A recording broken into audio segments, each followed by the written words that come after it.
morning and welcome back to the lecture series on Partition of India in Print Media and Cinema. We are talking about a refugee, Desh and a nation. We have already discussed the idea of, we have already discussed who the refugee is in the context of the partition of India, and we were also talking about how Desh, the idea of Desh does not converge or overlap with the idea of nation for the immigrant populace.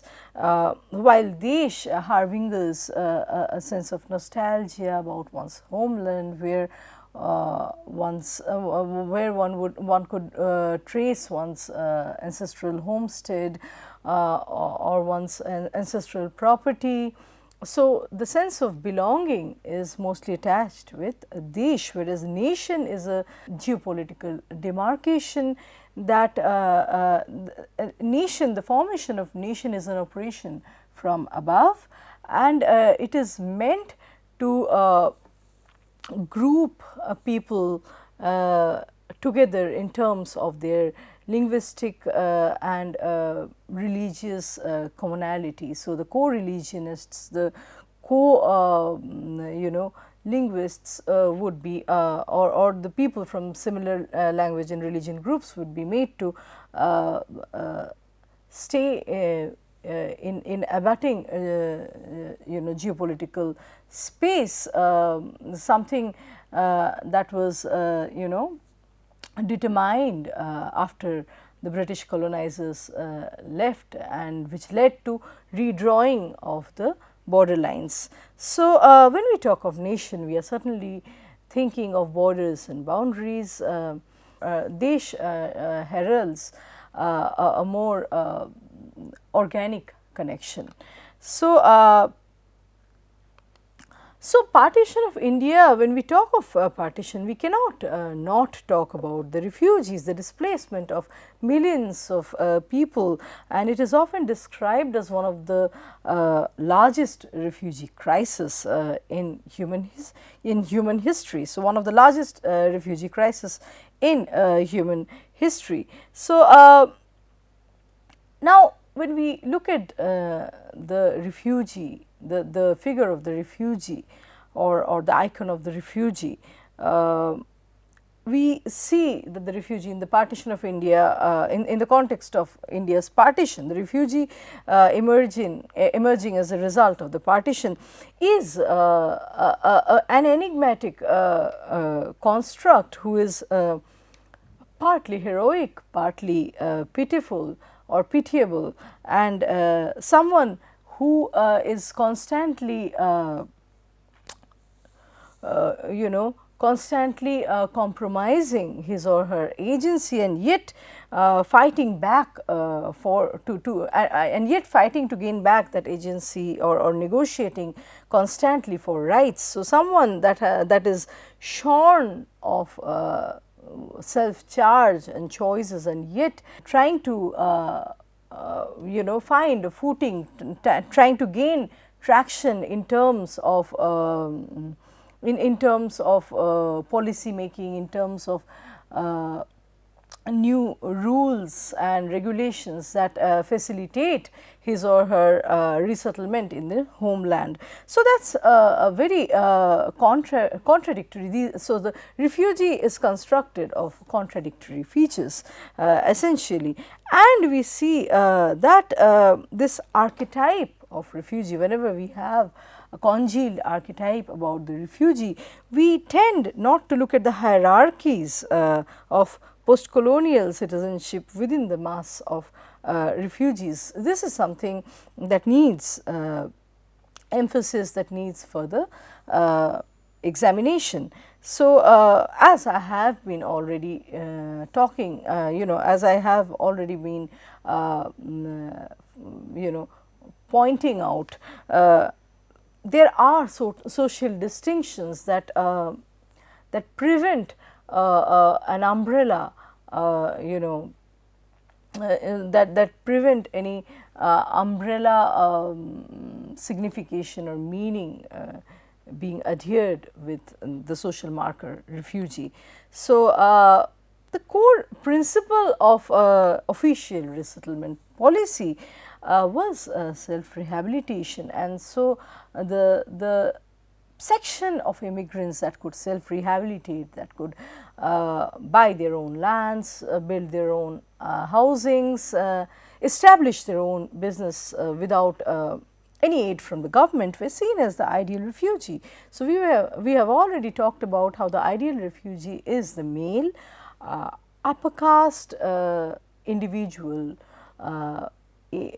who is in possession of certain social, cultural, economic capital. So, a person's journey from being a refugee to becoming a citizen is determined by one's ability to become, someone productive, someone that contributes in the nation building process.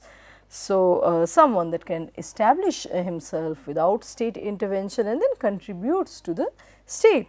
So, in the partition history, if we do not understand the idea of refugee, the idea of refugee is a central concept that in fact shapes the history of India in a significant way. So, the official narrative of partition is built around this abstract notion of refugee, which demands being unpacked. We see that there is no refugee, but refugees to begin with, the multitude of refugee experiences. So, we cannot articulate the process of displacement, the process of refugee experience through a unified understanding of the evacuees' origin, trajectory and destiny, because these were varied, these were always already heterogeneous. And so, when we look at the case of Bengal, we see that the varied meanings or the varied facets of refugee-ness essentially resist merging with one another. So, one could say that the refugee community is as fictive as the national community, and it is artificially integrated around the aim of proliferating at the aim, it is integrated around the aim of proliferating, of expanding in political and material terms. So, we see in Nimai Ghosh's film The Uprooted or Chinnamul in Bengali. So, Nimai Ghosh's film The Uprooted, which is called Chinnamul in Bengali, it was made in 1950. It focuses on the refugee groups pervading the Shialda station, and they are portrayed as Moinag Bishwas would call politically an extremely important demographic entity who take part in a reconstruction of the city. And Moinag Bishwas would Moinag Bishwas would go on to call them as the protagonists in the city. That is not a populace that is shorn entirely of agency. So, we see the gaze of the native people, of the local people on the refugee populace, which is violent, which takes away agency, which takes away power, which is extremely disempowering. And yet, as Bishwas notes here, there is also the question of counter gaze, how the refugee looks back, right. So, Moinag Bishwas very importantly and very correctly points out that the refugee community cannot be conflated with any other peasant community. For example, the kind of peasant community that Krishan Chandra describes in Annadatta. Annadatta is a story based on 1943 Bengal famine, and here Krishan Chandra focuses on the rustic man's gaze, the collective peasantry's gaze cast at the city. This is similar but not quite the same as the refugees' counter gaze at the host, directed towards the host land. This is because the peasant populace that came to Calcutta after the famine also returned to their villages with dreams of new harvest. But for the refugees, the borders tightened, passports were introduced, their homelands became a foreign country, and so they had made a journey to a point of no return. There was a point from which they could not go back. It was a journey that a reversible trajectory in a way. So, we also see how it's difficult, it's problematic to understand Bengal, the question, the refugee problem on the Bengal side. It's difficult to understand the refugee problem on the Bengal side through the lens of Punjab partition or the experience of violence that the Punjabi populace actually faced and suffered. The state discourse in a way was fashioned after the Punjab experience of violence. This did not always and did not mostly fit the Bengali refugees, more so because their journeys were not always fraught with extreme episodes of violence.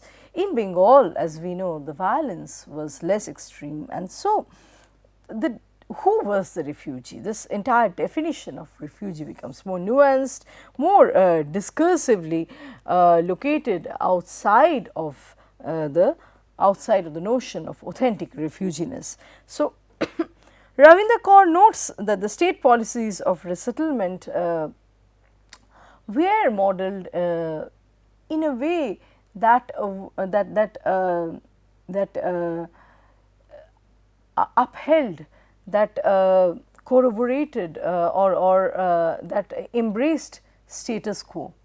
So, state policies of resettlement embraced and upheld status quo. They were modelled after the traditional social norms which perpetuated differences through segregating and hierarchizing among different groups. So, the untouchables from the upper castes, the single women from the married women or women that were part of families, the poorer people from the wealthy section. So, it was bringing back the social stratification that traditionally existed in the Indian society.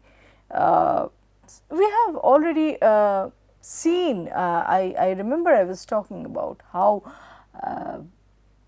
the immediate period after partition was seen. I mean, it brought in emancipatory ideas that tended to free the woman from shackles of backwardness, conventionality, orthodoxy. So, for example, the chaotic situation, the tumultuous situation was especially, it had something positive. The tumultuous situation had something positive for the woman who, for example, could choose her own partner because she did not have any guardian. In the absence of parents, in many cases the parents were dead, the guardians were not available, and so the girls were able to choose their own partners. But this did not stay for very long, as the government policies actually took unattached women by its vice grip.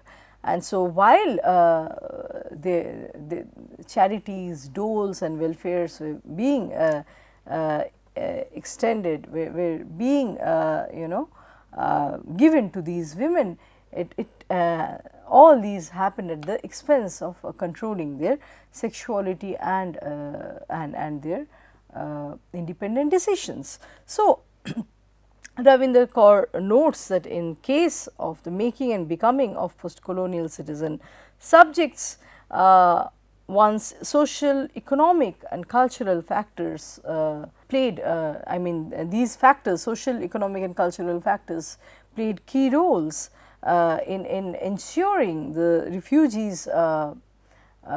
refugees' agency, ability to self-rehabilitate. So, it actually determined how much the refugee would depend on the state for survival and recognition. So, self-rehabilitation symbolized a governmental technology which was pursued by the Indian state, which and it aimed at producing self-supporting citizens out of the mass of refugees.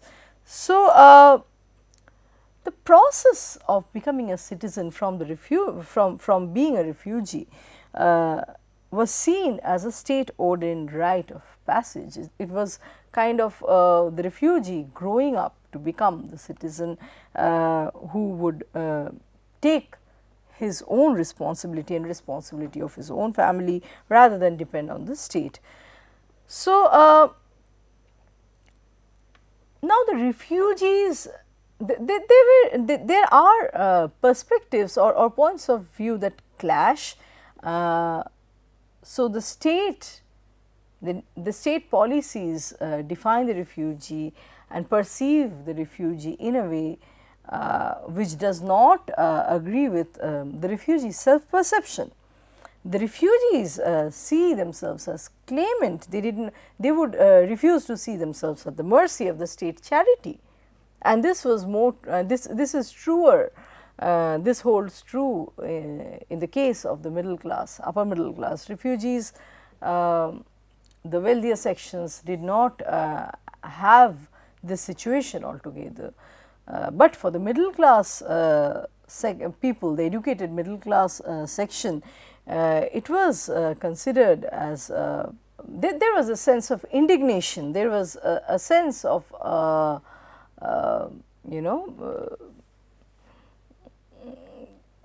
there was a sense of indignation when one had to accept or one had to feel that he and his dependents were at the mercy of the state charity. So, this is something mostly the middle class refugees challenged. They believed that rehabilitation and citizenship was a right. They were claimant to the state's resources, and so they were their current conditions, their present conditions had happened as a result of a national decision taken by the leaders. So, now the country has to take responsibility of these refugees who were victims of historical circumstances. So, there were sacrifices made by the refugees. The refugees claimed the meta-narrative that emerged from the middle class refugees is that they had made sacrifices, leaving their homes behind, their erstwhile homeland, a lavish style of living. They had to sacrifice all these things for the sake of the freedom of their country and for the formation of the post-colonial nations especially. So, so on the other hand, there are different ways of looking at this entire issue of the fall of the middle class. Right, this is a kind of a stereotype also, like Romola Chanel and Nilanjana Chatterjee note. So, especially in the case of the Bhadralok immigrants, the refined class immigrants hailing from not too wealthy sections, and yet who were not really poor, who belonged to upper castes and who had to settle in the squatter colonies. These refugees actually resorted to politicizing their demands as refugee citizens. So, they would recurrently refer to the drastic fall of their social and economic standing, and this would be narrated in a bid to be included within the Indian nation state smoothly without any conflict. So, Chatterjee notes that there were different incentives that motivated the Bhadralok refugees, the refined class Bengali refugees, to leave East Bengal, unlike the case of Punjab, where violence was obvious and one had to save one's life. I mean, migration was motivated by one's urge to save life. Here in Bengal, the anxiety was not only about the fear was not only about physical harm, but also anxiety about losing economic opportunities, losing one's social position, reputation, social security, social mobility, and so one wanted to migrate and live with one's co-religionists in a Hindu majority West Bengal. So, self-rehabilitation on the part of the Bhadralok immigrants was a means to downplay their refugee identity and instead maintain their class and caste superiority as opposed to or in juxtaposition with the Dalit refugees. So, we see that once things start to settle down post partition, all these categorizations, these hierarchies, the different rungs of ladder, socioeconomic rungs, they are reclaimed, they reify, they come back. So, the society is not a classless and casteless and an egalitarian reality for very long. So, all these grids of identity grids come back after a point, and they are claimed, in fact. So, refugees determination not to the refugees determination to not go back to East Pakistan play a powerful role. They realize that they have to live in the host land. There is no way of going back claiming their property in East Pakistan, and so they seek legal protection as well as sympathy in West Bengal. Now, education plays a seminal role. Education has a very important role in the formation of the Bhadralok refugee.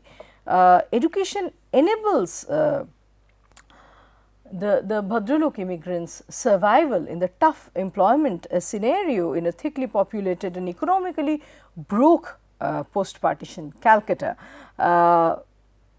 And through education, one is also able to mark his cultural difference from the other poorer urban refugees as well as the poorer urban natives. So, Romula Chanel notes how there were cases when upon news of police raids, the Bhadralok squatters would overnight erect illegal semi-permanent makeshift schools.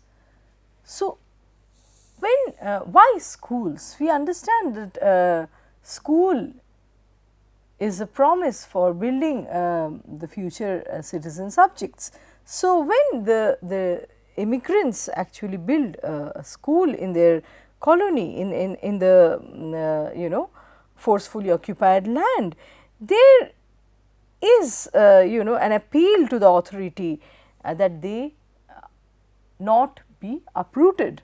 So, on humanitarian grounds. So, school is a promise to rebuild what has been razed, and seeking opportunity from the authorities to let them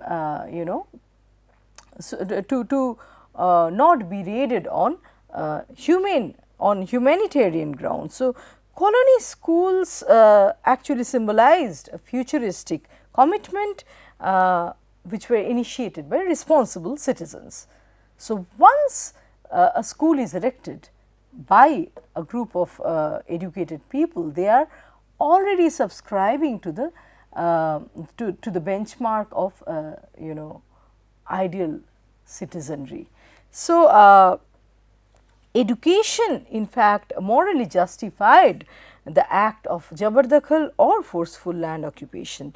Udit Sen in this regard notes that almost every Bhadralok refugee colony, the refugee colonies whose chief inhabitants were the middle class people, would have at least one secondary and several primary schools that trained the next generation for employment and economic rehabilitation, which would enable the Bhadralok to maintain his cultured and educated identity. So, recruiting teachers from among themselves served the cause of learning and also facilitated the construction of a close-knit bourgeois community life. So, the Bhadralok colonies were deeply informed by, deeply inspired by the bourgeois values, the middle class values, and if we see several studies also interestingly point out how the colonies or in fact the refugee settlements emulate the kind of lifestyle that one used to have back in East Bengal or East Pakistan. So, for example, the greenery that we see, the verdant, the verdant kind of milieu, the verdant locality would remind one of of villages in East Bengal. So, planting of trees and making the even building the houses that in a way were modeled after the original ancestral homes, were different ways of preserving what one had lost beyond redemption. So, Ravinder Kaur also points out that an individual's success was depended on setting up one's homes, businesses and gaining employment, which so this was a paradoxical situation where the individual's socioeconomic success was seen as the success of state policies. They were appropriated or they were in a way claimed by the state. However, the failure to become self-reliant was perceived as an individual failure, and the state was not responsible for the same. So, staying away from the colony, one's distance from colony life actually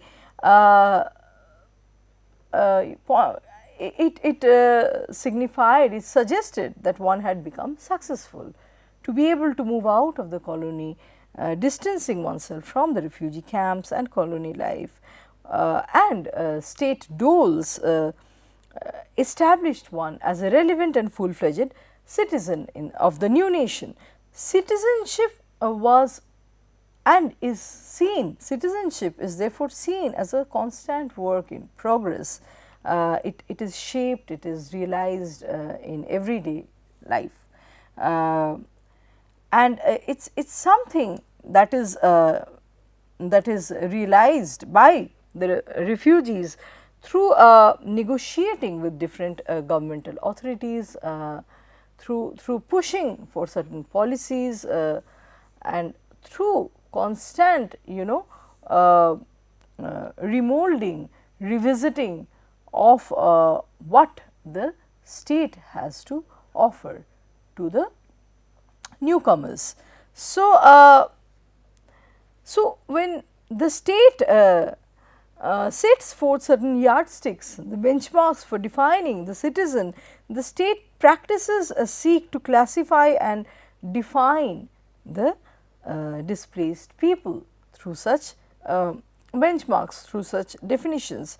So, refugee studies show that a satisfactory outcome of rehabilitation, resettlement and adjustment necessitates a certain complementarity between the refugees and the host society.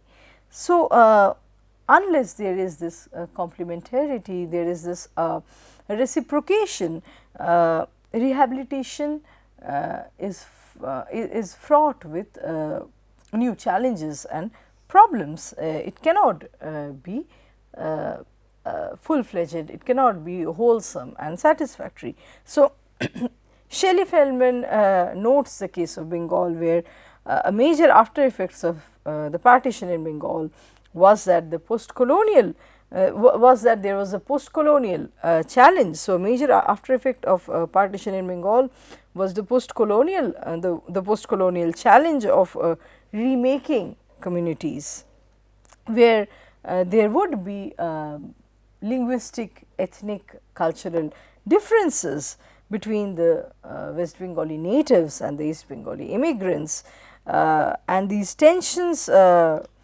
arose due to the different essences of Bengaliness. We have similar experiences in Punjab too, where the migrants, the Muhajirs, are seen as they are defined in a pejorative way by the natives.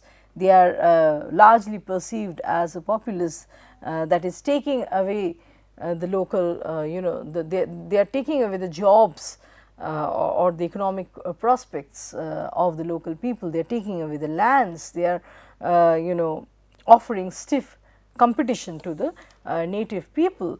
So, there were several instances on the Punjab side also, where there would be conflicts, there would be tensions between the natives and the migrants, but they were controlled.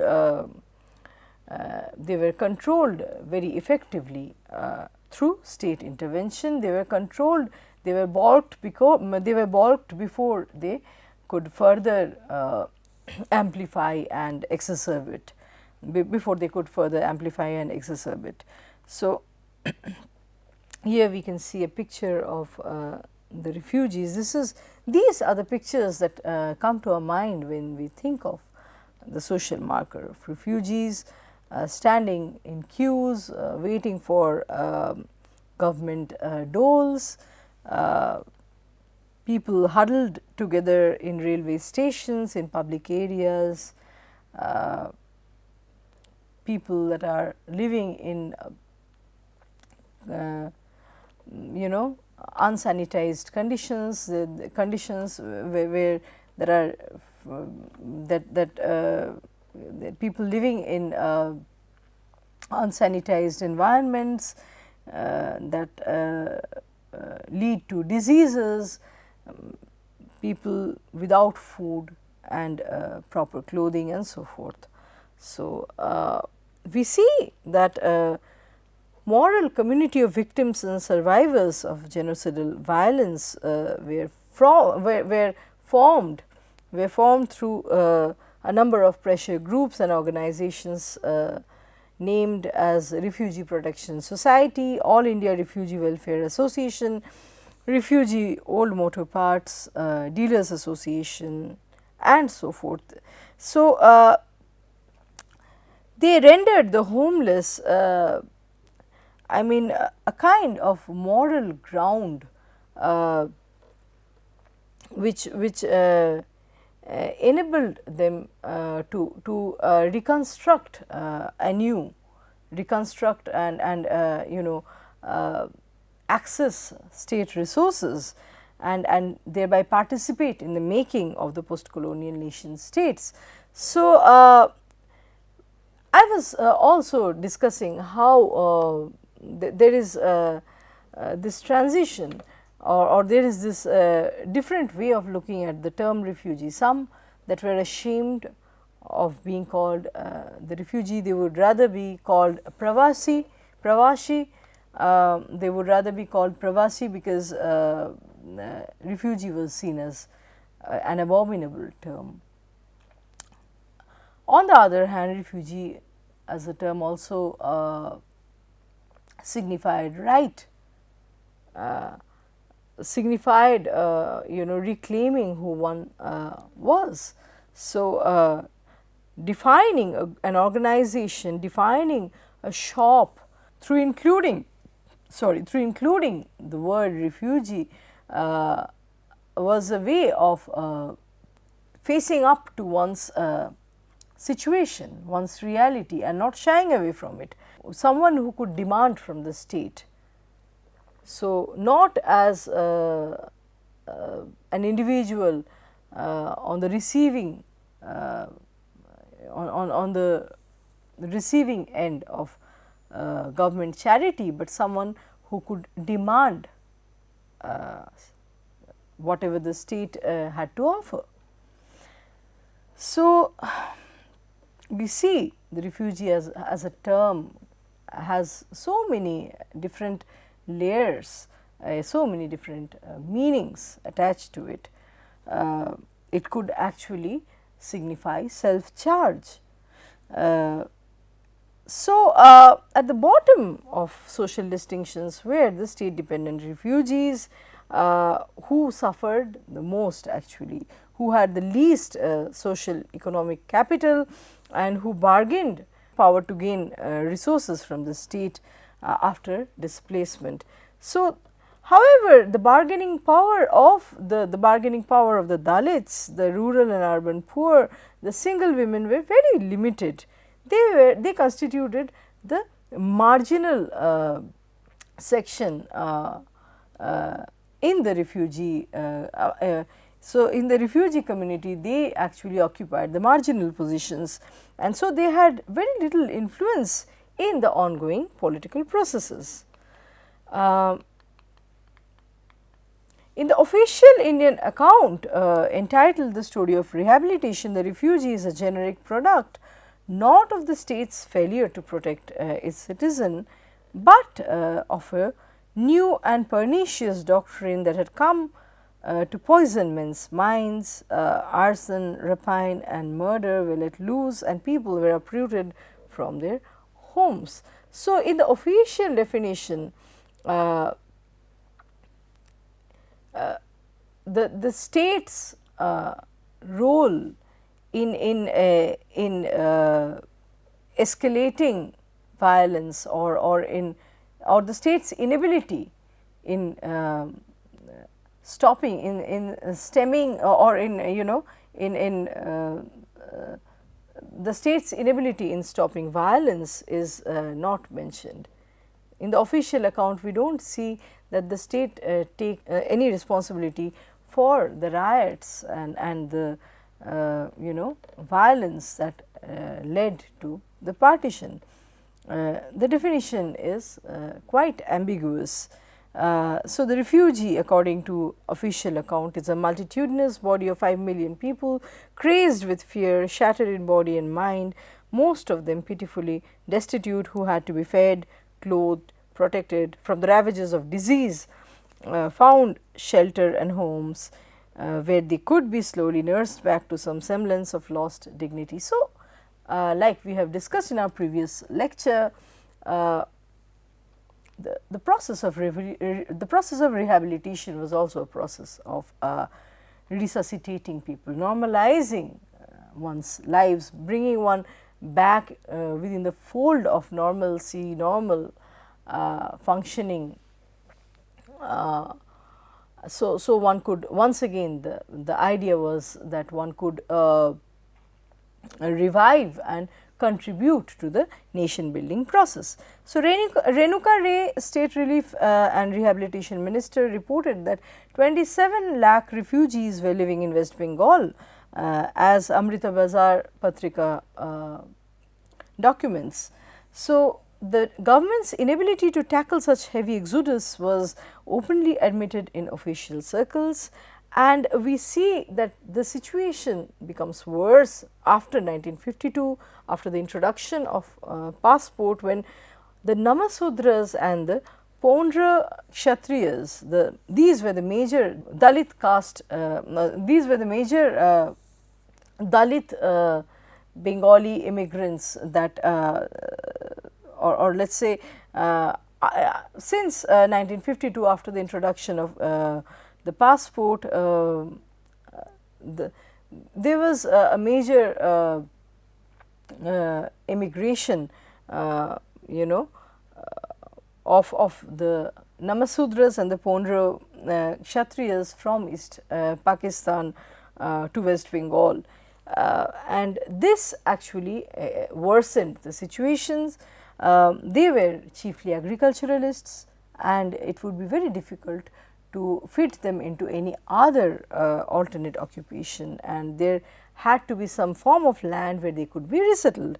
So, Renuka Ray minister, who was a minister in West Bengal cabinet, writes that with the increasing flux by 1954, it was found that it was no longer possible to fit in the newcomers, for West Bengal was a state which, since partition, is 1/3 in its original size, with a density of 806 per square mile, which is one of the highest in India and the world. It must also be remembered that the newcomers have come to a state whose economy has suffered even before partition, as a consequence of a major famine in 1943 and the impact of the war and turmoil that took place on the eve of independence. So, we understand that the Dalits had migrated mainly to save their lives. We will talk more about these three incentives, Dhan, Man and Pran, and for the Dalits it was the Pran, or the life, that had to be saved, and which is why they had to budge at the tail end of the migration process. And that is when the Bengal government, the West Bengal government, started realizing that it is very difficult to rehabilitate them within the state itself. They need to be dispersed to other parts of India. We will discuss more on this. Today I will end my lecture here. Thank you.